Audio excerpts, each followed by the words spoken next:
Alors, une actu concernant Romain Grosjean, arrêter n'a jamais été une option dans ma tête, je me suis posé la question. Alors, il s'est quand même posé la question, hein, du coup. Il affirme qu'il avait le soutien total de sa famille pour continuer à courir après son terrible accident à Bahreïn l'année dernière. Grosjean a miraculeusement échappé à un accident lors de ce Grand Prix, avec seulement des brûlures aux mains. L'accident a interrompu sa carrière en F1 deux courses avant la fin normalement prévue à Abu Dhabi. Alors, au passage, je sais pas si vous avez vu le Sport Reporter de samedi, ce qui retraçait l'accident de Grosjean avec l'interview de Marion Jolas, etc. Super reportage, franchement. Je l'ai mis sur ma chaîne Dailymotion. Vous avez le lien donc dans le Discord, rubrique documentaire. Je vous invite à aller le voir parce que franchement, il vaut le coup. Il dure 30 minutes, mais c'est génial, quoi. Il y a même une reconstitution 3D de l'accident de Romain Grosjean à Bahreïn. Du coup, et franchement, ça vaut le coup d'œil. Il était super ce reportage. Très émouvant aussi. Donc début février, Grosjean a confirmé qu'il avait signé un accord pour rouler sur les épreuves routières du calendrier IndyCar avec Daytona Racing. Il fera son retour dans une voiture de course lors d'un test au Barber Motorsport Park demain. Ah bah écoutez, j'en parlerai demain, tiens. Il y aura peut-être des images, des vidéos même. Je partagerai sur la chaîne pour que vous voyez aussi. Alors pour les enfants et ma femme, ils comprennent que je suis un coureur dans l'âme et c'est ce que j'aime faire vraiment. Un jour, j'en aurai fini avec le sport auto, mais ce n'est pas encore tout à fait le cas. J'ai toujours envie de courir. Les enfants, je les ai beaucoup impliqués dans la conception du casque et dans les choix du numéro, etc.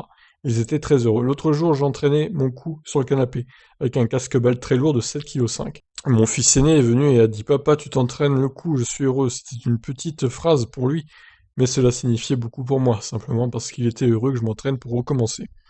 L'accident de Grosjean à Bahreïn a été l'un des plus choquants observés en F1 ces dernières années. Mais malgré sa gravité, il insistait sur le fait que la retraite n'a jamais été une option. Je me suis posé la question et je pense qu'au fond de ma tête, ce n'est pas une option. Mais vous pouvez imaginer que beaucoup de gens autour de moi me pousseraient à arrêter de courir, mais cela n'a jamais été une option dans ma tête. J'avais juste envie de reprendre la course.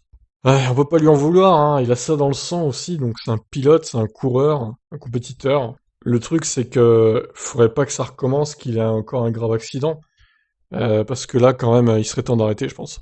Là, il a eu un avertissement énorme à Bahreïn, on va dire. Il a plus le droit à l'erreur. Franchement, il a plus le droit de refaire, que ça se repasse comme si ça s'est passé à Bahreïn finalement, parce que là, sa famille s'en remettrait pas, hein, franchement. Même s'il survit encore, honnêtement, là, faudrait qu'il arrête. Ça serait incroyable. Là, c'est vraiment un miraculé. Et je réitère, hein, allez voir le reportage parce que franchement, il est génial. Donc, il est dispo donc sur mon Discord, rubrique documentaire, dans le salon documentaire, le lien.